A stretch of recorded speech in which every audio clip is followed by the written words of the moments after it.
attackers, especially single women. Exactly. Well, this empowers them. Of course, you're going to get size, strength, Yeah. as well. When you look better, you feel better. You get the size and strength. Your ego improves. Where you feel confident about yourself. So if you are in a situation where someone is about to attack you, or you're in a situation where you could be attacked, you're going to feel more confident. Unfortunately, attackers look for someone who's weaker so they can overcome them. Well, if you have a self-confidence about you, that aura, you'll be less likely to be attacked. Okay. Now, that's the next one on anabolics, anabolic steroids. Okay. How are they taken? And we're looking at the. I noticed they can be taken orally. Yes, anabolic steroids can be taken orally by pills, by injection through the needle, by a patch, or rub-on ointment. Mm-hmm. Now, steroid abusers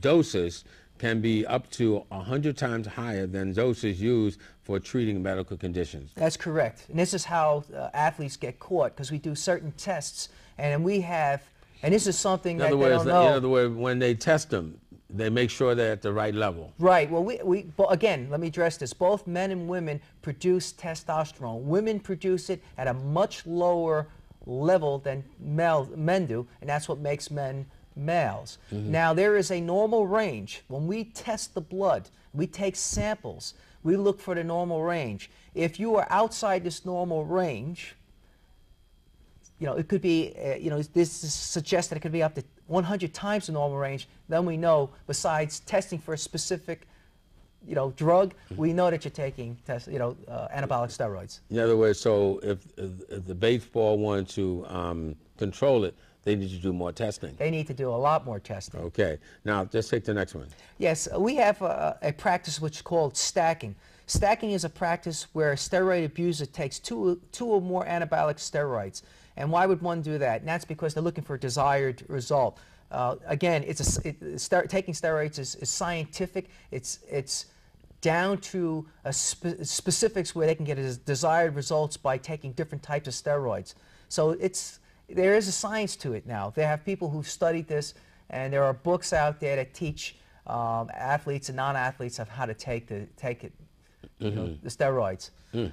So people are making money on it, not only selling it, but they're making money on how to use it. That's correct. Okay, now this has really gotten serious. Let's take that last one because it addressed to the issue that we just mentioned. Again, a practice is called pyramiding. Pyramiding is a practice where a steroid abuser gradually increases, then decreases the amount of anabolic steroid over a period of 6 to 12 weeks. Mm. And the reason why I wanted to go over stacking and pyramiding, so if you are a parent and you're hearing your child or friends of your child and they're talking about stacking, they're talking about pyramiding, they're talking about the juice. This is a steroid user's language. That's right. That's right. Exactly. So there are certain terms you need to learn. They have a glossary on terms. You're taking the juice.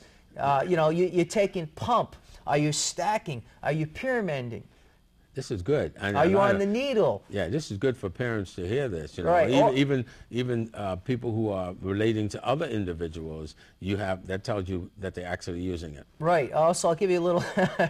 Again, since I train, another clue would be that their buttocks or their shoulders are sore on Mondays and Thursdays, because typically that's when guys will inject the medications.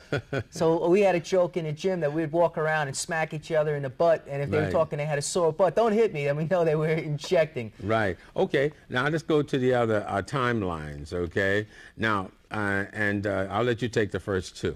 Okay, timeline. I felt that this is important so you can recognize the advancement of anabolic steroids. How bad this has been going. Right. Mm-hmm. Well, the timeline starts as in 1935, the male hormone testosterone was first synthesized. That means when it was first made. Mm-hmm. In 1940s, German soldiers were given synthetic testosterone, that's steroids, to increase their performance and aggressiveness on the battlefield. You know, when I see these movies, I used to always wonder, why do these German soldiers look so bigger, so huge, and so demonstratory as in comparison with the American soldiers? Even when they marched, I mean, they appear to be marching larger. Larger. Yeah, even when they in their uniform, and they seem to project a massive, superior structure. Right. Steroids. It's the steroids. Of course, Steroids. it just steroids brings you to the next level.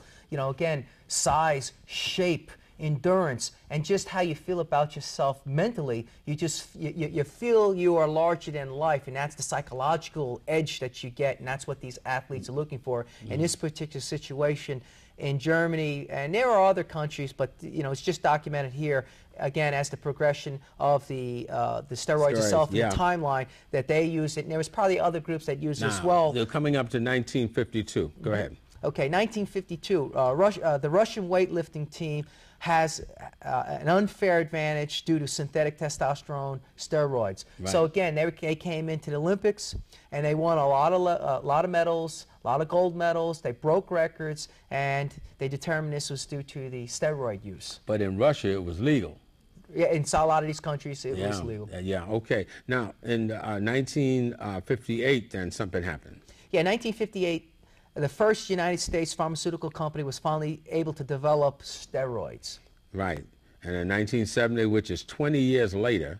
In the 1970s, the demands grow as athletes seek the competitive edge that anabolic steroids provide. Again, this is coming down to who's going to win. I need that competitive edge. I need the psychological edge. I need the strength. I need that endurance. I need to break records. I need to. Do you hear that term I'm using? I need, I want. Yeah. And that's what the steroids do, and that's the psychological. Yeah, getting better, getting faster, Right. overcoming heights, breaking records Right. and things like that. In 1975, International Olympic Committee banned steroids in Olympic competition.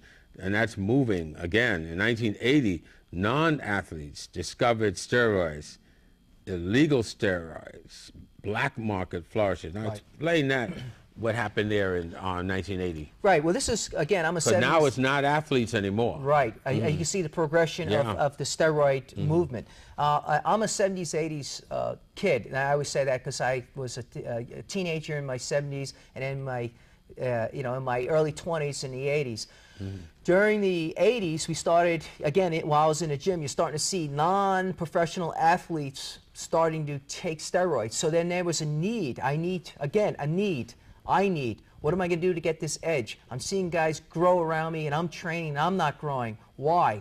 So there was a market for the steroids, for the non-medical conditions. So then the black market, again, steroids coming from outside the country or even within the country, because you can break into pharmacies and steal it, or if you have connections, you're able to get these medications because it's illegal. But at this time, we didn't have laws in effect, but still you're able to get the medications. But something happened in 1988. Go ahead, let's take that one, because finally our legislators decided to do something. Right. Finally, the federal government realized that there's a significant problem with took us a long time. Yeah, it did. So we're talking at least 20 years. From the 1970s, it was almost 20 years when the federal government finally got involved. And in 1988, the first federal regulations, it's called the Anti-Drug Abuse Act, goes into effect, and it's regarding steroids. Okay. We go into one more here. Yeah. As this movement progresses, in 1990, Congress passes the Anabolic Steroid Enforcement Act. Steroids now become a Schedule III drug. Again, requiring a physician to prescribe steroids. Now, let's go to the beginning, Dr. Tamayo. What is steroids? Steroids are synthetic man-made chemicals which mimic the natural hormone testosterone. Okay. Are steroids legal or illegal? Steroids are illegal, and in order to get steroids, you must have a medical condition which warrants steroids, and you must have a prescription.